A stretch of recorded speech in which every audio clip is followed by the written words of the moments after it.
Jesus manso e humilde de coração. Fazei o nosso coração semelhante ao vosso. Jesus manso e humilde de coração. Fazei o nosso coração semelhante ao vosso. Jesus manso e humilde de coração. Fazei o nosso coração semelhante ao vosso. Abra sua Bíblia.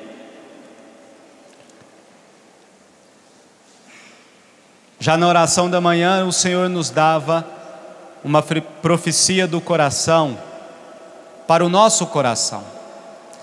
Essa profecia continua para esse nosso momento, onde queremos rezar esse coração que nos chama: vinde a mim e eu vos perdoarei. Vinde a mim e eu vos perdoarei. Abra sua Bíblia, Isaías capítulo 55, versículos 6 seguintes. Isaías 55, 6. Livro do profeta Isaías, capítulo 55, versículo 6.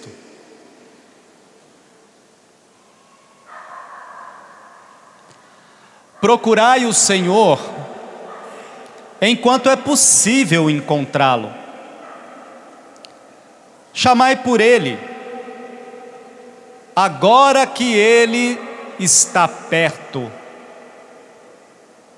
Que o malvado abandone o mau caminho, que o perverso mude os seus planos, cada um se volte para o Senhor, que vai ter compaixão.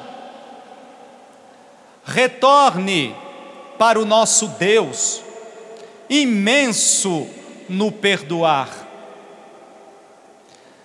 Pois o meu pensamento, diz o Senhor, não é o vosso pensamento. Os vossos caminhos não são os meus caminhos, oráculo do Senhor. Pois tanto quanto o céu está acima da terra, assim estão os meus caminhos acima dos vossos, e o meu pensamento distante dos vossos pensamentos.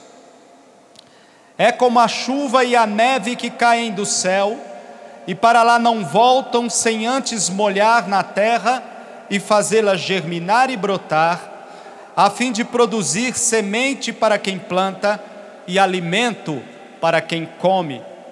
Assim também acontece com a minha palavra.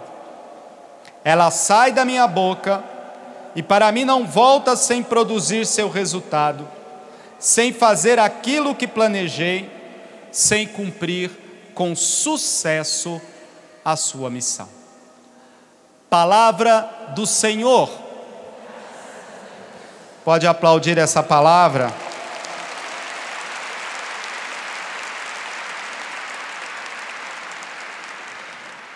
Procurai o Senhor enquanto Ele se deixa encontrar. Retorne para o nosso Deus imenso no perdoar. Cada um se volte para o Senhor, porque Ele vai ter compaixão.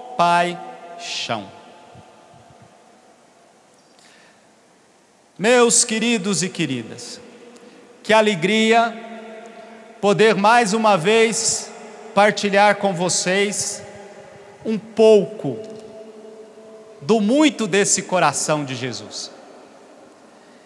Poder olhar para esse coração, porque a palavra em São João, no capítulo 19, diz: olharão para aquele que transpassaram, olharão para aquele coração aberto por nós, e é o que nós estamos fazendo nesse acampamento do Sagrado Coração, olhando, fazendo cumprir a profecia e olhando para esse coração que nos ama com um amor apaixonado. Apaixonado. Lembra-se ainda daquilo que nós rezávamos de manhã e que eu dizia que precisa ser repetido pelos nossos filhos e filhas em Betânia? Lembram-se? Deus me ama, sou amado num amor eterno. É por conta desse amor que você está aqui agora. E esse coração que faz o convite, lança o convite, vinde a mim, diz para você, vinde a mim e eu os curarei, vinde a mim e eu os aliviarei, vinde a mim e eu os libertarei, vinde a mim e eu os perdoarei. É o que essa profecia do capítulo 55 de Isaías nos diz agora, a partir do versículo 6. É preciso retornar ao Senhor, é preciso voltar a Ele. Não era bem esse o grito do coração de Jesus a Santa Margarida Maria Alacoque, pelos anos de 1600, onde, aparecendo a Santa Margarida Maria, ele dizia, mostrando o seu coração: eis o coração que tanto amou, e que da maioria só recebe ingratidão, indiferença e pecado. Volte-se para esse coração.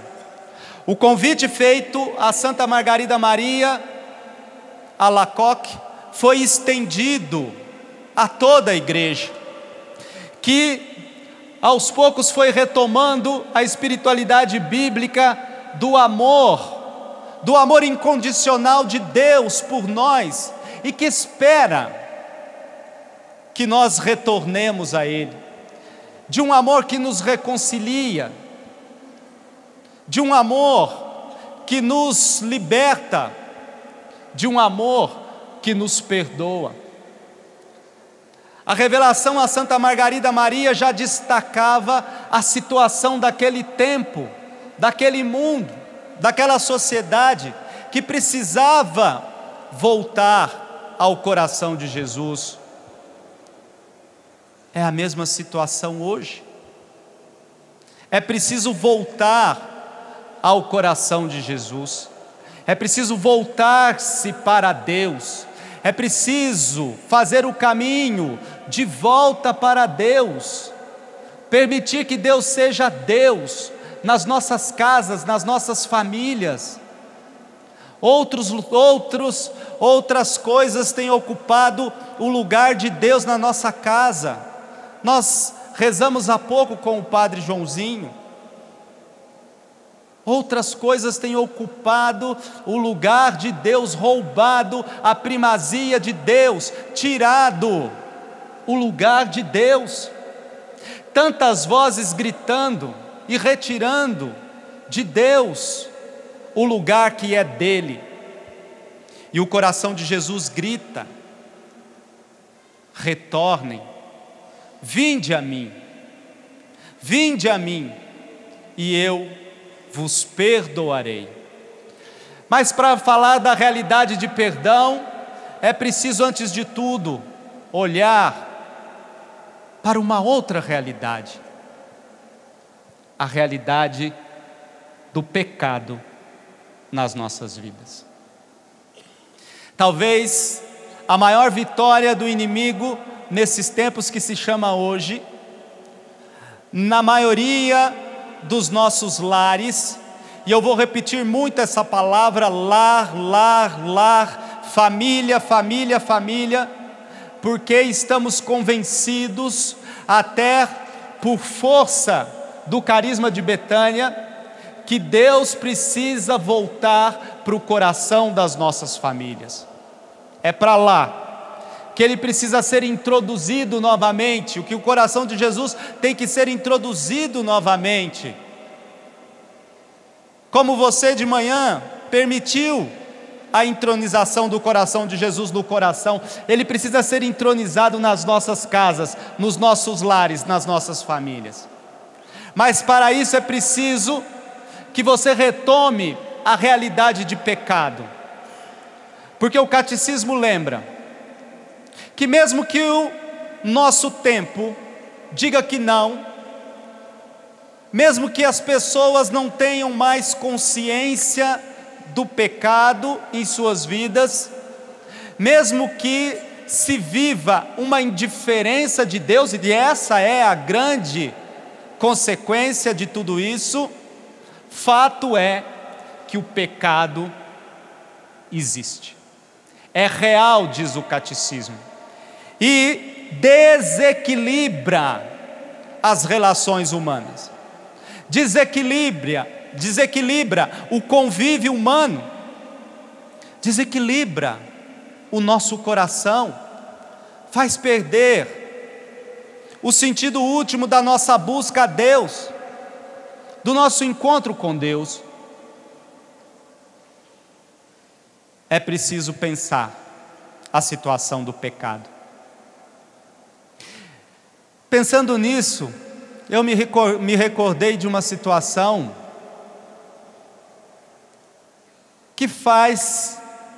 que tem muito a dizer sobre o pecado na nossa vida, e você vai entender. Eu era fráter ainda, tinha feito os primeiros votos, e fui em missão com a missão deoniana juvenil da minha congregação, para uma cidadezinha chamada Mondaí, lá no interior de Santa Catarina. Nós estávamos na filosofia, estudando filosofia, com o mundo das ideias na cabeça, fervilhando nos debates, nos cafés filosóficos que a gente promovia na faculdade, mesmo no convento, vários debates de filosofia, depois de teologia no conventinho de Taubaté, mas mais lá no conventinho de Brusque. E aí fomos lá para Mondaí, interior dos interiores, com a missão, em missão. E eu e um outro amigo meu, estudantes de filosofia, fomos para uma casa, tínhamos o ministério da bênção, íamos dar a bênção, até que uma senhora muito simples, analfabeta, falando errado, prestou atenção nas palavras do frater que estava comigo, que fez uma reflexão filosófica sobre um evangelho, falando difícil, com palavras difíceis, herméticas, fechadas, tentando depositar ali no coração daquela senhora simples, naquela casa do interior de Mondaí, toda a sabedoria do Pai Eterno em alguns conceitos filosóficos. E aí aquela senhora se virou para nós depois que ele terminou e disse assim: missionários, vocês já viram Deus? A gente levou um susto. Missionários, vocês já viram Deus?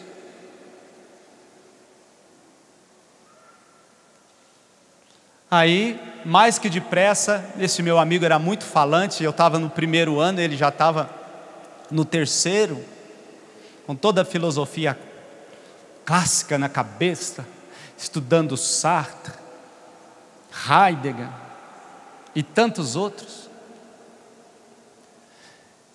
E aí se voltou para ela e disse assim: minha senhora, é impossível ver a Deus. Deus é um Espírito perfeitíssimo, Criador de tudo. Não tem como vê-lo. Ele está distante da natureza criada. Não dá para a gente ver a Deus. E aí tentou discorrer convencendo do valor da experiência, do significado da experiência, e tentando dizer para ela que quando a gente fala ver Deus, não é bem assim como a gente quer. Ela se voltou de novo para nós e disse: missionários? Agora com um ar assim de meio de perplexidade. Missionários? Vocês não viram Deus? Eu vejo todos os dias, quando o sol nasce, e eu olho para a minha roça de milho, de fumo, se plantava muito fumo naquela região, e eu vejo o sol nascendo sobre a nossa plantação, e eu me lembro de todo o trabalho que eu vou ter pelo dia. Eu vejo Deus, converso com Ele, peço forças e vou para o trabalho. Eu vejo Deus.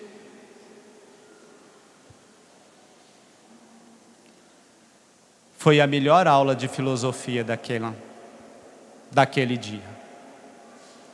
O melhor contato de filosofia daquele dia. Porque nós dois vimos naquela senhora uma mulher que vê para além dos olhos. Deus, de fato, era presente na vida dela. Ela via o que nós, filósofos, não víamos. Entendem isso? Ela via. E feliz daquele que vê a presença de Deus, a realidade de Deus nas coisas, no criado, nas pessoas, por onde anda, por onde passa, porque é sinal que Deus está vivo no coração. Você vê Deus? Aquela senhora simples nos ensina, e é isso que o mundo moderno, com todas as possibilidades, perdeu: a capacidade de ver Deus, expulsou Deus da vida. E se o confronto não é direto mais pela filosofia ou pela negação acirrada dessa presença, o confronto é pela indiferença. Não faz mais diferença se Deus existe ou não existe, se eu o vejo ou não o vejo. Mas o problema, irmão, irmã, é que isso faz toda a diferença. Sabe por quê? Porque se eu não vejo Deus no entendimento daquela mulher, eu não permito que Ele seja Deus na minha vida. Eu não dou a Ele o lugar que Ele precisa ter na minha vida. Eu vou relegando a segundo plano, terceiro, quarto, quinto.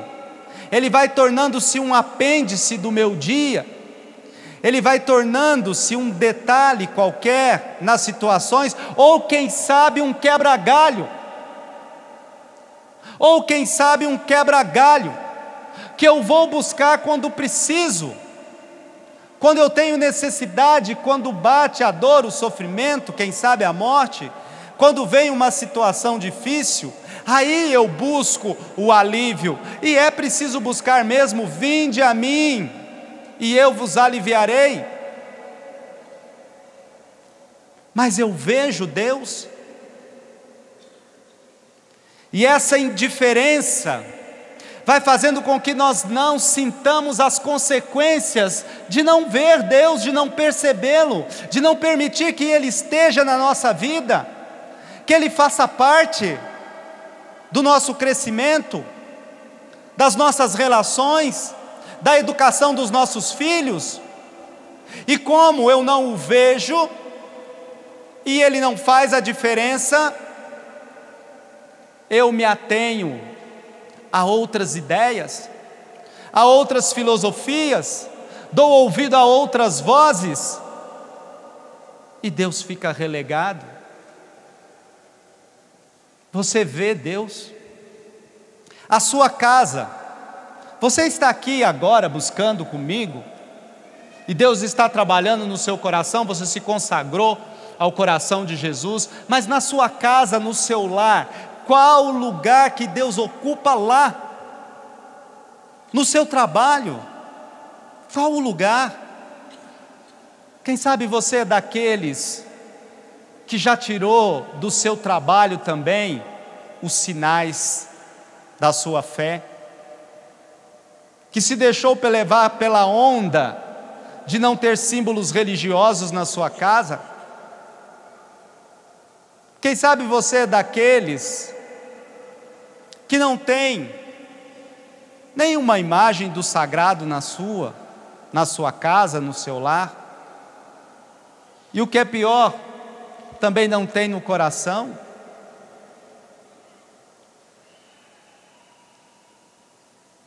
Quanto tempo você dedica à oração? Quanto tempo a sua casa dedica à oração? Você reza com seus filhos? Você reza com o seu esposo, com a sua esposa? Você vê Deus? Padre, mas o senhor não estava falando sobre o pecado? Quem não vê Deus, não enxerga também o pecado. E consequentemente também não enxerga as consequências do pecado, que tem devastado os nossos lares, que tem destruído as nossas casas, as nossas famílias, que tem destruído o seu coração. Deixa eu partilhar uma coisa com vocês. Eu assisti um filme há umas semanas atrás, e eu vou falar aqui porque eu recomendo. É um filme de família.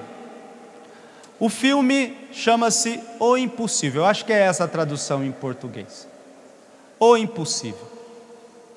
E vale a pena pensar nesse filme, porque ele conta a história de uma família que vai de férias para uma região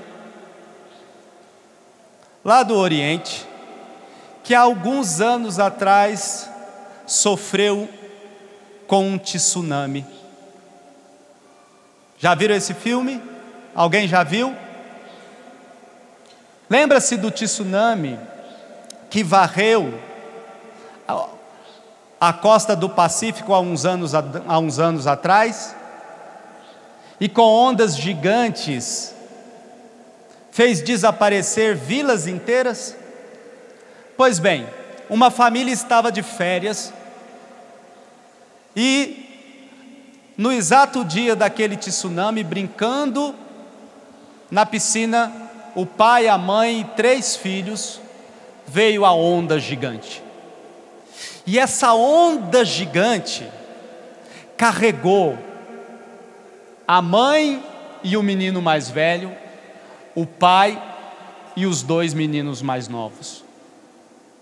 E depois que passou a onda, começa a luta dessa família para encontrar a família, porque o tsunami separou o pai e as 2 crianças menores, a mãe e o menino mais velho.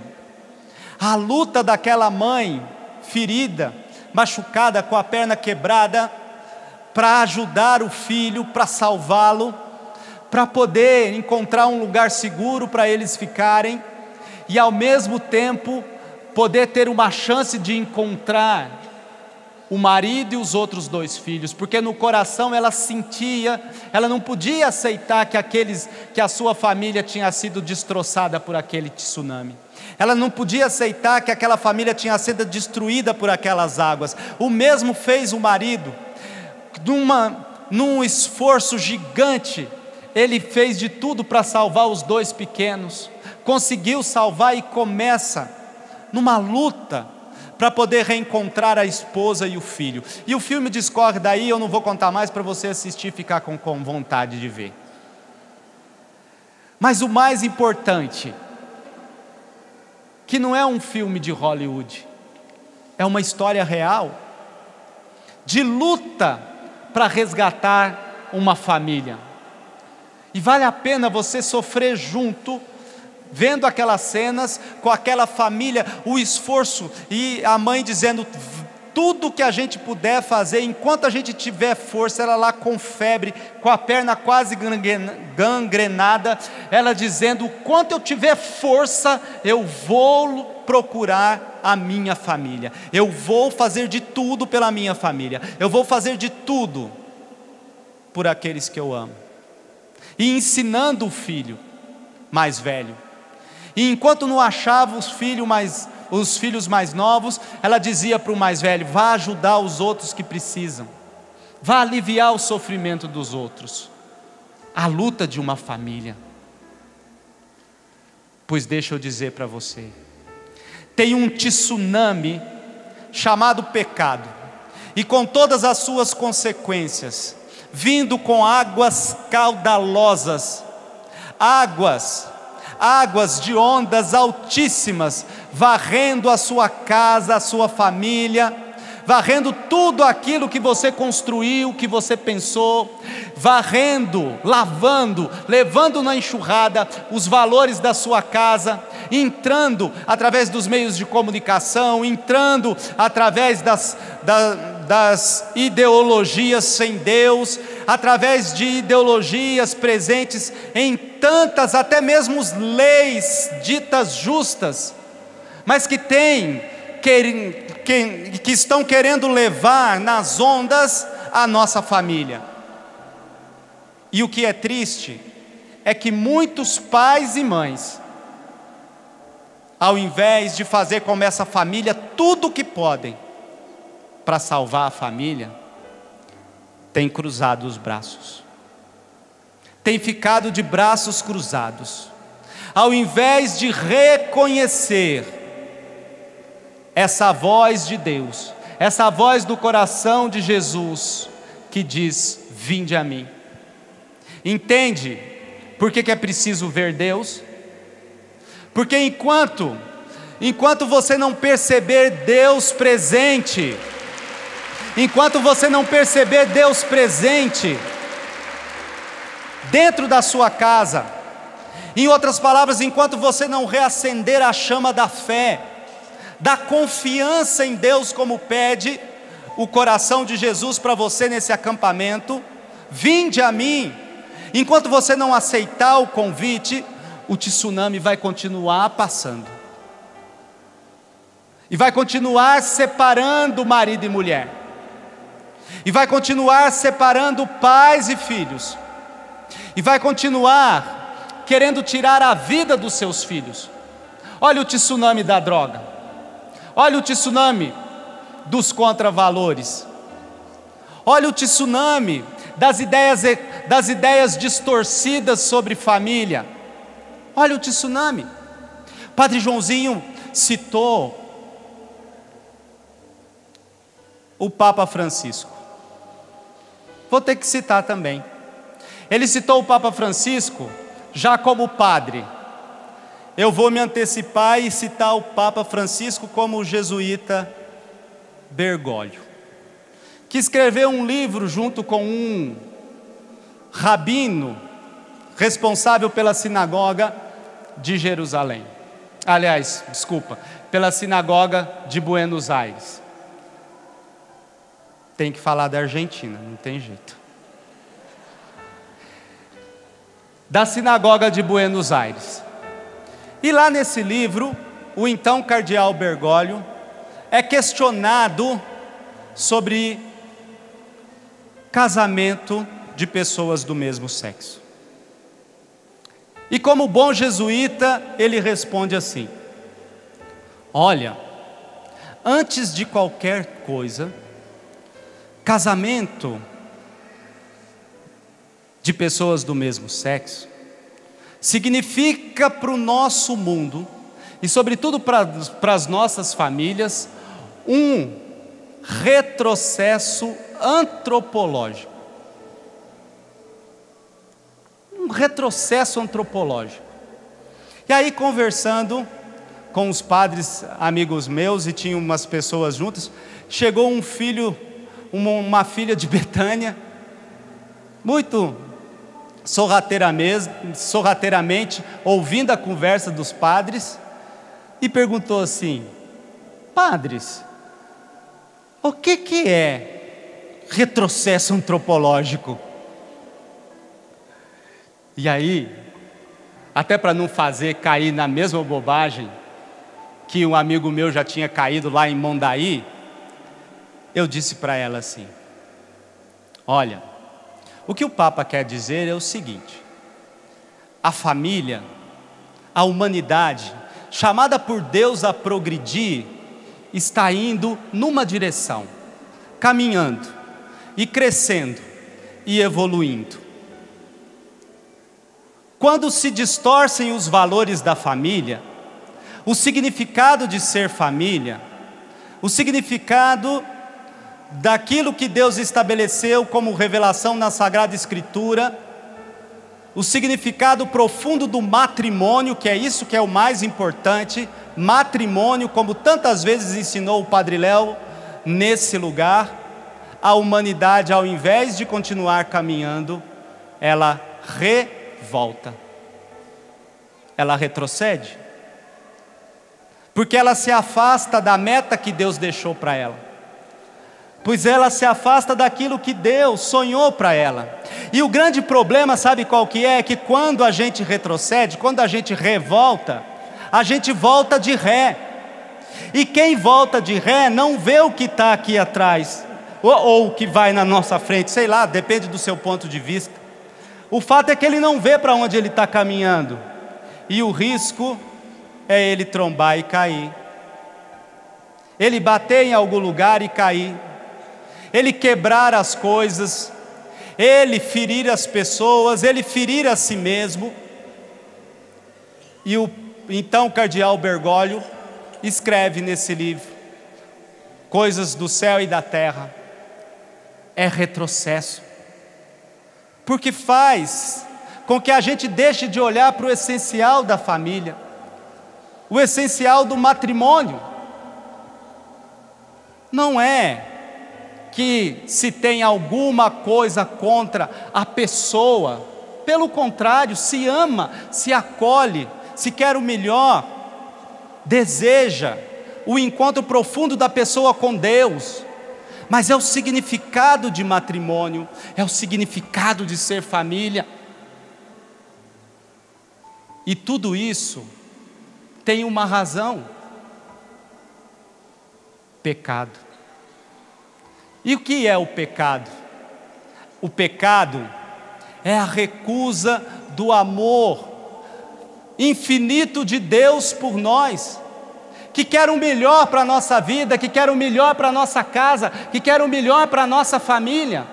Isso é pecado nas últimas consequências. Padre Deon, fundador dos Padres do Coração de Jesus, diz o seguinte, preste atenção nisso. Ele, que era advogado, teólogo, sociólogo, filósofo, fez não sei quantos doutorados, acho que só perdeu em número de doutorados para o Padre Joãozinho, fez um monte, sociólogo, citado nos anais franceses de sociologia. Padre Deon teve a coragem de escrever o seguinte: a causa de todos os males da sociedade, a causa de todos os males da sociedade está na recusa resistente do homem e da mulher nesse mundo do amor de Deus por eles. A recusa ao amor de Deus é a causa de todos os males sociais, de tudo aquilo que pesa, de todas as mazelas, de todo esse tsunami de mazelas que pesa sobre a nossa sociedade, que tem feito casamentos se desmancharem, que tem feito pais e filhos se separarem, que tem feito lares serem destruídos, que tem afastado pessoas, famílias uns dos outros. A causa é essa. A chave de leitura para a gente ler a nossa sociedade passa pela recusa desse amor de Deus. Entende isso? Essa é a razão última de pecado. Se a gente quiser olhar no catecismo, no número 1867, o catecismo dá uma definição clara de pecado. É fácil, 1867. Mas o mais profundo é esse: a recusa do amor que brota do coração de Jesus, do amor profundo do coração de Deus por nós, que faz com que a gente veja Deus e veja o mundo com os óculos de Deus. A partir disso, ouvindo isso, sobra para mim e para você uma única alternativa. Qual é? Aquilo que fala a profecia de hoje, e que eu faço questão de repetir para você, para que você possa ir pensando comigo, na sua casa, na sua família, nas suas opções, no como você tem educado os seus filhos, de que forma você tem trazido Deus para dentro da sua casa, entronizado o coração de Deus dentro da sua casa. Aqui está: procurai o Senhor enquanto é possível encontrá-lo. Não espere o tsunami varrer a sua família. Não espere o tsunami levar os teus filhos. Não espere o tsunami afastar você do seu lar, da sua família. Não. Procure o Senhor enquanto é possível encontrá-lo, enquanto Ele se deixa encontrar. Chamai por Ele, porque Ele está perto. Chamai por Ele, porque Ele está perto. É por isso que você veio. Agora preste atenção: que o malvado abandone o seu caminho, cada um se volte para o Senhor, que tem compaixão de nós. Retorne para o nosso Deus, porque Ele é imenso em perdoar, e o perdão refaz todas as coisas. O perdão refaz todas as realidades. Meu irmão, minha irmã, não importa o que você tenha feito, não importa quão distante você andou de Deus, não importa quanto tempo você viveu com os olhos cerrados, com os olhos fechados, sem enxergar a graça de Deus, é preciso voltar para Ele, é preciso se consagrar a Ele se quiserem. Deus me deu um presente muito grande esse ano: a graça de poder passar 13 de maio, lá em Fátima, com uma peregrinação, rezando. Pude celebrar com mais de 700 padres. A missa foi presidida por Dom Orani, que falou sobre a Jornada Mundial da Juventude, conclamando o mundo. Mas sabe qual o momento que mais me tocou? Além de ver aquela multidão toda diante do santuário de Nossa Senhora de Fátima, do Coração Imaculado de Maria. Sabe o momento que mais me tocou? O momento em que o núncio apostólico em nome do Papa Francisco, consagrou o ministério de Sua Santidade ao Imaculado Coração de Maria.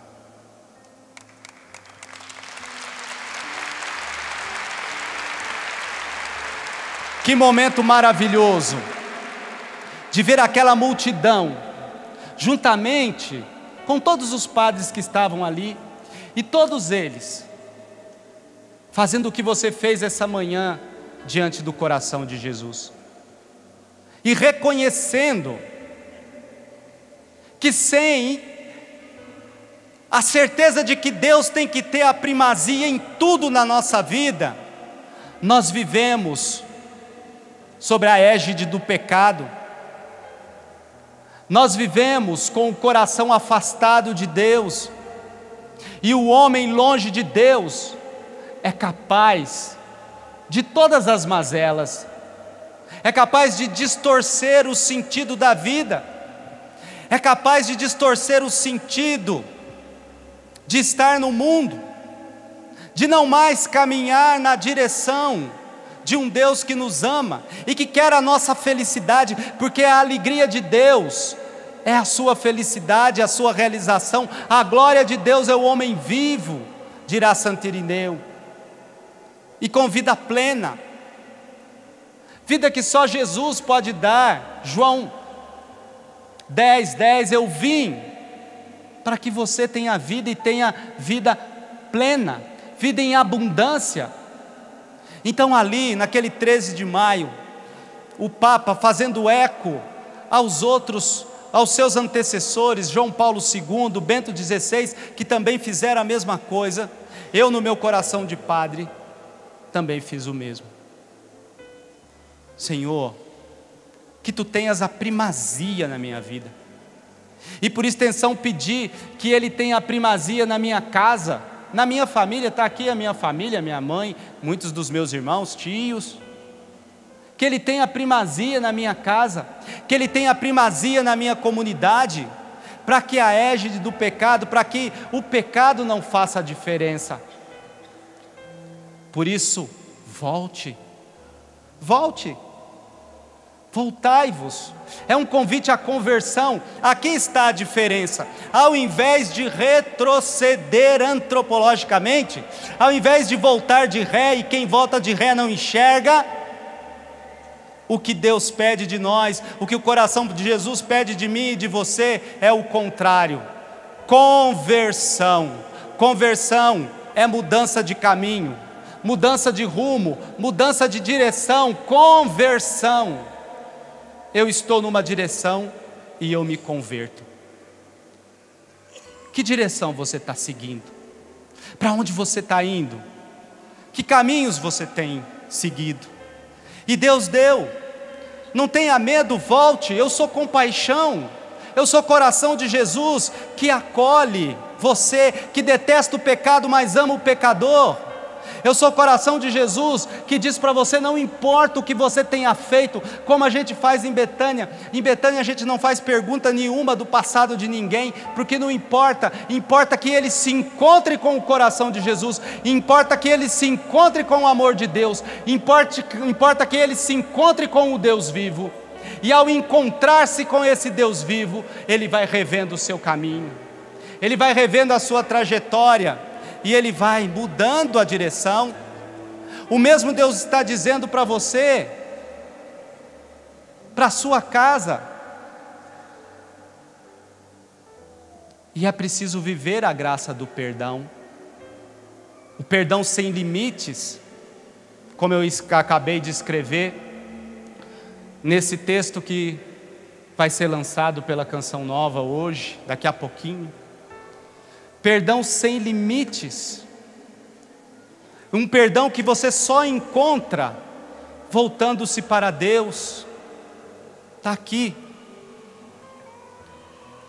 Perdão que você só encontra voltando-se para Deus. É um livro despretensioso, é um roteiro de cura interior, como o Padre Léo ensinou para a gente. Um roteiro de cura interior, para que você possa viver a graça de voltar para Deus e experimentar o perdão sem limites, o perdão a si mesmo, à família, aos irmãos, o perdão ao próprio Deus. Quantas e quantas vezes é necessário? Esse livro conta a história de uma família que eu tive a graça de conhecer com 3 meses de padre. E ela testemunha para nós que o verdadeiro perdão só em Deus, só voltando para Deus.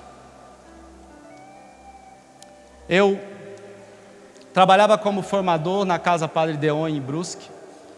Estava lá 3 meses como padre, ajudava nas missas da renovação como diretor espiritual, ajudava o Padre Léo lá em São João Batista,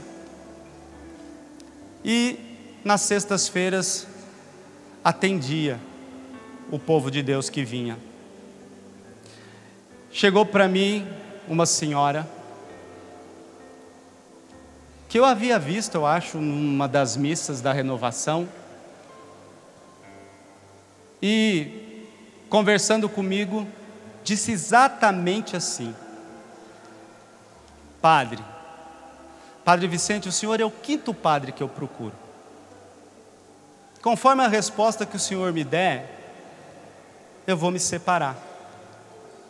Eu já consultei os outros padres e eles disseram que eu posso me separar. Eu estou esperando a resposta do senhor. Eu fiquei assustado. 3 meses de padre, uma pergunta dessa, eu me voltei para aquela mulher que eu olhava no rosto e via as marcas de um sofrimento profundo. Olhava para o rosto dela e a gente sentia que ali havia um sofrimento profundo. Aquela mulher sofria de verdade. Pedi que ela se assentasse, que ela se sentasse, que eu ia ouvi-la, e ela começou a falar. E ela falou que já estava casada há mais de 20 anos, e que nos primeiros anos o casamento dela foi um casamento de sonho, mas que a partir do momento que o esposo deixou-se alcançar pela dependência alcoólica, pelo álcool, a vida dela se transformou no inferno. E o marido havia passado por algumas situações, tinha perdido o emprego, perdido o pai, começado a beber depois do 4º ano de casamento, e dali por diante não parou mais de beber. E daquele 4º ano de matrimônio até a data que ela me procurava, tinha sido um flagelo a vida dela. Essa mulher contava as histórias de uma vida com um dependente químico do álcool, que ainda não havia se despertado para a sua doença e para Deus.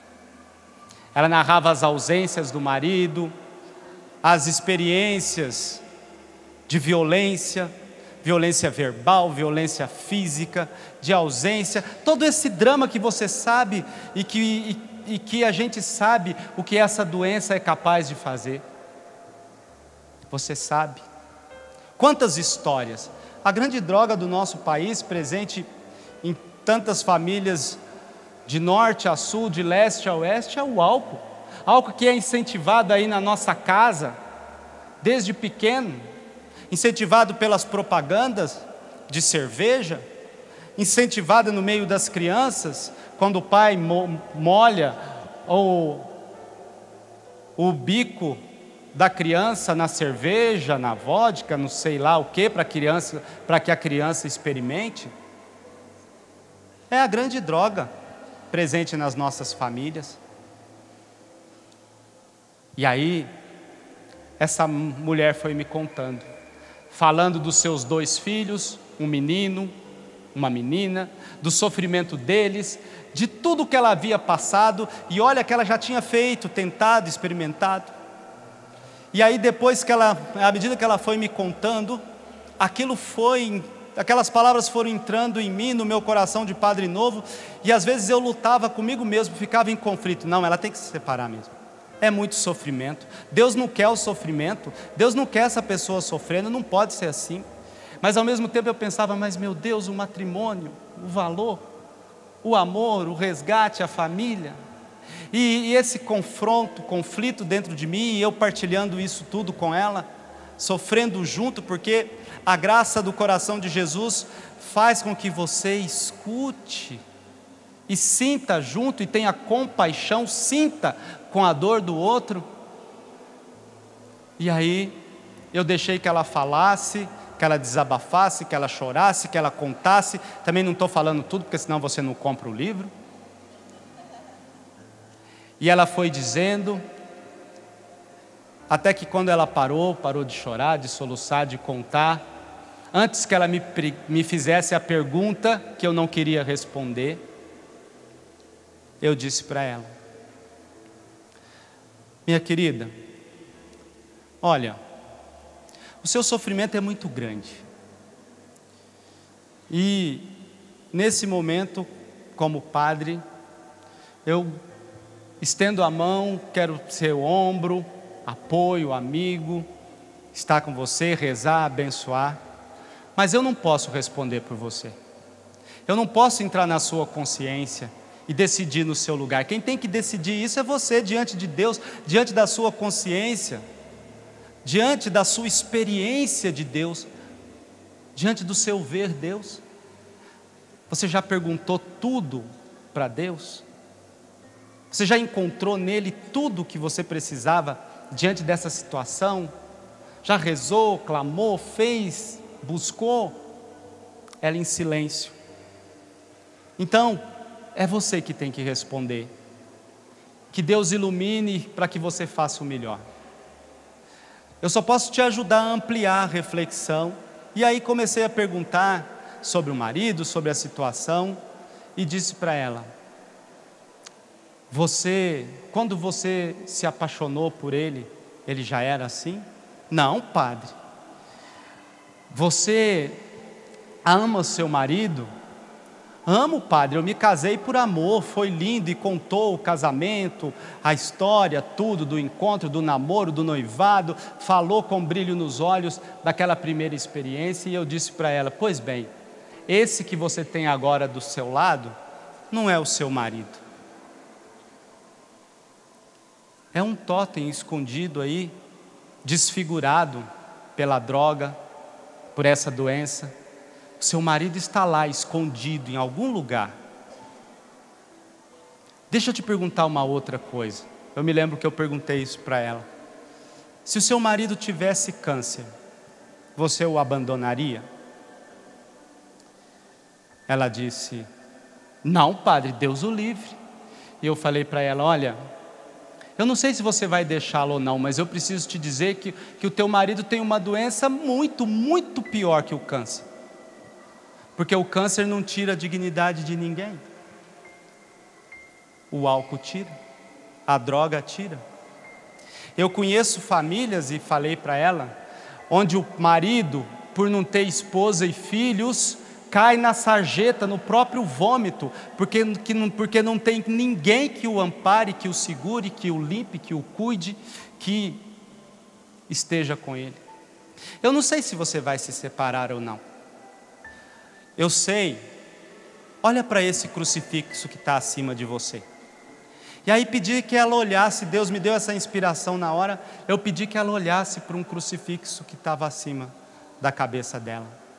E é um crucifixo que eu só vi em 2 lugares até hoje. Lá e aqui no conventinho de Taubaté. É o crucifixo onde o Cristo não está morto, mas vivo, agonizante, nos últimos momentos. É um crucifixo que reflete aquelas 3 horas de agonia do Cristo na cruz, desfigurado por amor, desfigurado por nossa causa. E aí pedi que ela olhasse para aquele crucifixo. Ela olhou para aquele crucifixo. E eu falei: pois é, esse Cristo vivo, agonizante, sofre com você, sofre por você, sofre pelo seu marido. O seu marido está presente nele também, agonizante, como a gente encontra nos filhos e filhas de Betânia, o Cristo desfigurado pela droga. Eu não sei se você vai deixá-lo ou não, mas eu sei que antes de qualquer coisa, você precisa ir ao encontro desse Cristo, porque é Ele que precisa te responder. E aí, falei um pouco mais com ela, rezei, abençoei e ela foi embora. Passei uma semana de agonia, rezando todos os dias por essa mulher, por essa família, porque com 3 meses de padre, eu nunca tinha estado diante de uma situação como aquela. Passada uma semana, essa mulher voltou, e agora, trazendo 2 jovens juntos, o menino e a menina. Eles vieram ao meu encontro, eu logo identifiquei, imaginei que era de fato os filhos. Conversei, sentamos, e aí o menino tomou a palavra e disse assim: padre, a minha mãe conversou comigo tudo o que o senhor falou com ela. E diante do que o senhor falou, nós decidimos. Me deu um aperto no coração. Eles disseram assim: nós não vamos largar o nosso pai, nós vamos dar mais uma oportunidade para ele, nós vamos dar mais uma chance para ele. Nós queremos aprender a perdoar, no perdão do coração de Jesus, porque não é fácil, mas nós queremos dar mais uma chance para ele. E aí eu fiquei feliz, por aquela situação. Conversamos, falei que não era fácil, que não era mágica, que era luta, porque ele tinha que querer isso e aquilo, que eles precisavam ser duro com eles e tudo mais. E aí até que o menino disse assim: padre, mãe, é esse crucifixo aqui? Aqui? E a mãe disse: é esse, filho. Aí o menino me olhou e falou assim: padre, é parecido com o Jesus do meu sonho. Aí ele contou: padre, 2 dias antes da minha mãe vir aqui, eu sonhei à noite, era meu aniversário, eu sonhei à noite que Jesus descia da cruz todo ensanguentado, abraçava o meu pai bêbado e dizia para mim: eu estou nele, cuide dele, eu estou com vocês, não deixe ele. No dia, padre, eu não contei nada para minha mãe, porque eu fiquei com vergonha, com medo, achando que aquilo não tinha nada a ver.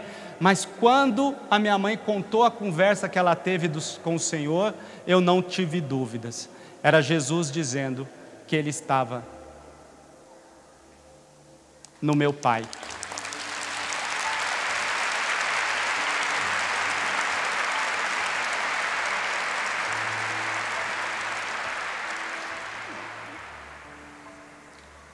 Eu chorei com aquela família, naquele dia. Com aquele menino, com aquela mãe, com aquela filha. A graça deles terem encontrado a resposta no coração de Jesus. Daí por diante se estabeleceu uma luta grande, e vocês vão ter que ver o livro para saber o resto. Mas o fato é que hoje, essa família, que aprendeu em Jesus a graça do perdão e recebeu de Jesus a graça do perdão, essa família hoje, depois de mais de 10 anos, só de padre eu tenho 12, testemunha a graça de viver uma família restaurada. Não perfeita, restaurada. Tive a graça de fazer o casamento do filho, de fazer o casamento da filha. O pai, que alegria no dia do casamento do filho, o pai entrando na igreja, ele fez questão, o menino fez questão de entrar de braços dados com o pai e a mãe, porque ele sabia que aquela vitória era da família inteira. Vinde a mim e eu vos perdoarei. Vinde a mim e eu derramarei sobre vocês a graça de um perdão que restaura, que renova, que cura, que liberta, que dá sentido à vida, que faz você ver Deus presente na sua casa, na sua família, que faz você se encontrar com um Deus vivo, capaz de fazer a diferença. Mas para isso é necessário que você venha ao encontro de Deus e ao mesmo tempo introduza o coração de Jesus na sua casa, na sua família. Eu quero convidar você a ficar de pé, a colocar a mão sobre o seu coração,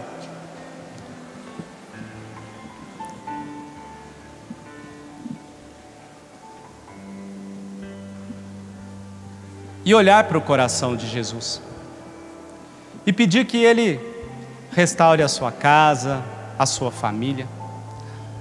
Pedir que Ele conceda a você a graça de uma família restaurada.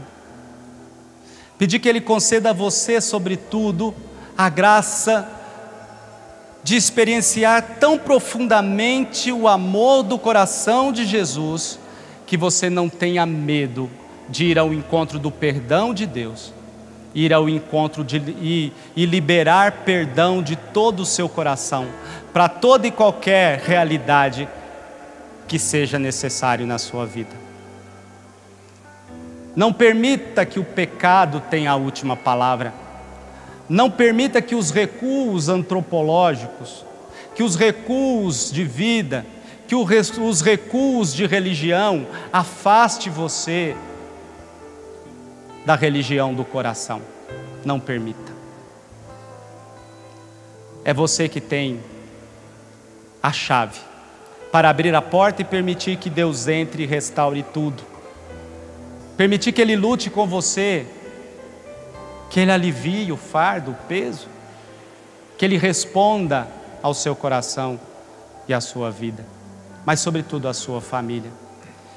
Que as famílias sejam restauradas, que o perdão seja liberado, que pais e mães se encontrem, que marido e mulher se encontrem e se perdoem, que filhos, filhas se encontrem e se perdoem, que pais e filhos se encontrem e se perdoem, que igreja viva se encontre e se perdoe, porque somos uma grande família, e que vivamos todos debaixo desse amor do coração de Jesus, que olha para você agora e diz: vinde a mim e eu vos perdoarei. Diga ao Senhor: eu quero, Senhor, esse perdão que liberta. Eu quero, Senhor, eu quero, Senhor, a graça de perdoar sem limites. Eu quero a graça de perdoar. Eu quero, sem Senhor, limites. a graça de um coração curado. Eu quero a graça de um coração curado. Renovado, Senhor. De um coração renovado. De uma família renovada, Senhor. Uma família renovada. Senhor. Restaura, Senhor, o meu lar. E há uma tsunami que toma este lugar, perpassa as ondas da rádio, da internet, da televisão. Mas toda onda que vai, ela traz de volta. Só que este tsunami é o do amor de Deus. E eu já declaro sobre a tua vida, a vida da tua família, uma restituição, um tempo novo. Sim, Senhor. O Senhor já está levando consigo e atraindo para si. Vinde a mim. Renova, com Senhor, o poder do seu tsunami, a nossa família, da Senhor. sua família. Se você crê nisso, levante as suas mãos e aprenda esta canção comigo. Restitui a minha vida, restitui o meu ser, restaura minha casa, ressuscita meu viver. Restitui a minha vida, restitui o meu ser, restaura minha casa, ressuscita meu viver. Já não posso mais viver tendo medo e solidão. Sei que Deus está comigo, curando meu coração. Eu sei quem tenho crido, eu sou mais que vencedor. Creio em Deus que tudo pode e se levanta em meu favor. Restitui a minha vida, restitui o meu ser, restaura minha casa, ressuscita meu viver. Restitui a minha vida, restitui o meu ser, restaura minha casa, ressuscita meu viver. Eu quero ouvir você. Restitui a minha vida, restitui o meu ser, restaura minha casa, ressuscita meu viver.